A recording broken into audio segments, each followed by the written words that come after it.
Hello, friends. This is Dave Hurwitz, executive editor at ClassicsToday.com, here with video recaps.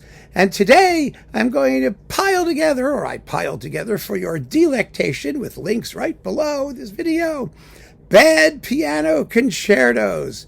Oh, this was such a fun topic. I mean, it's not an ongoing topic. It just worked out that way.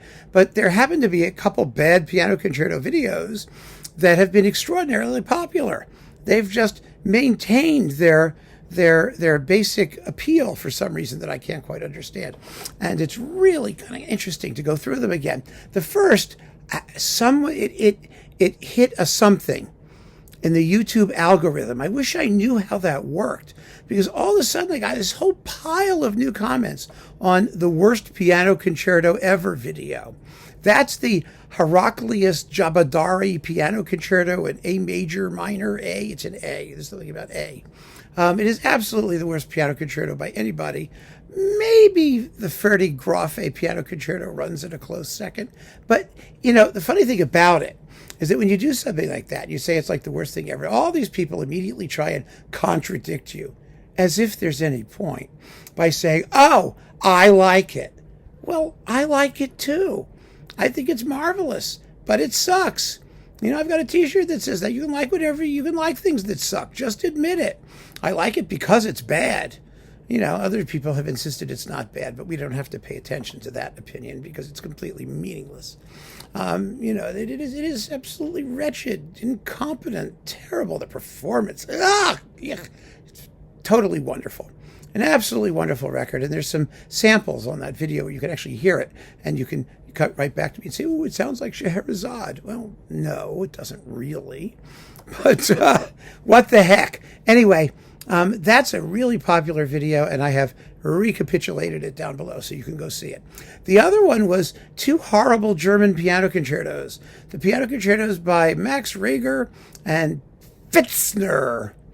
Yeah, oh my goodness, I don't even remember Pfitzner's Wilhelm. What was Pfitzner's first name? I don't know.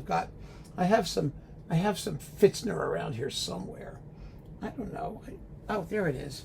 There it is. Here we go. Hans. Yeah, Hans. It's a tough name to remember, isn't it? Hans Pfitzner. Okay.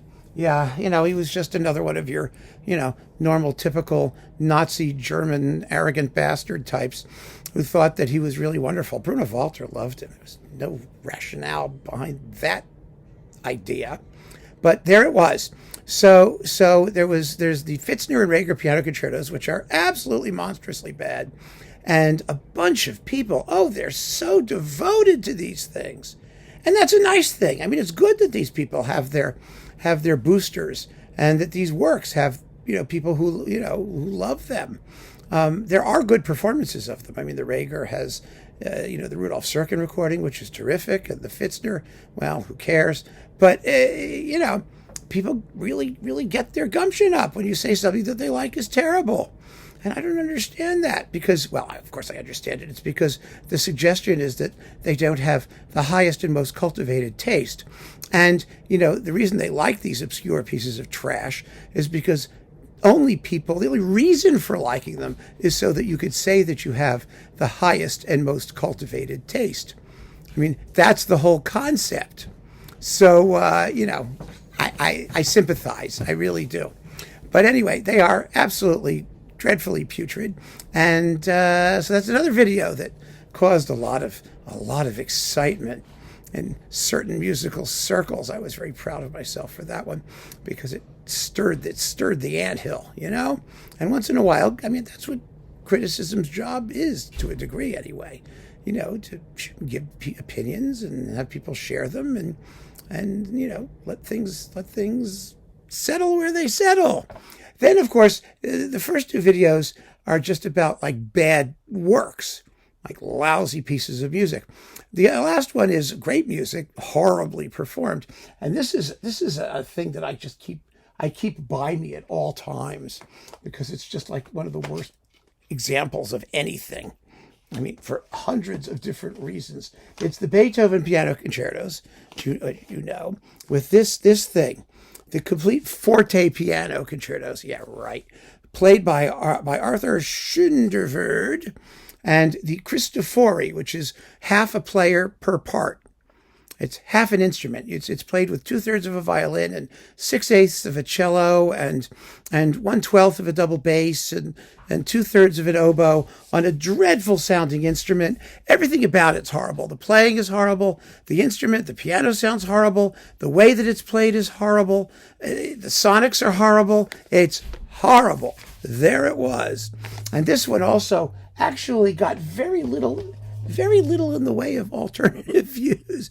Most people who heard 5 seconds of it went, "Oh my God!" And they just agreed that it was just the most awful performances ever. I think there's sort of a growing consensus on that in that regard.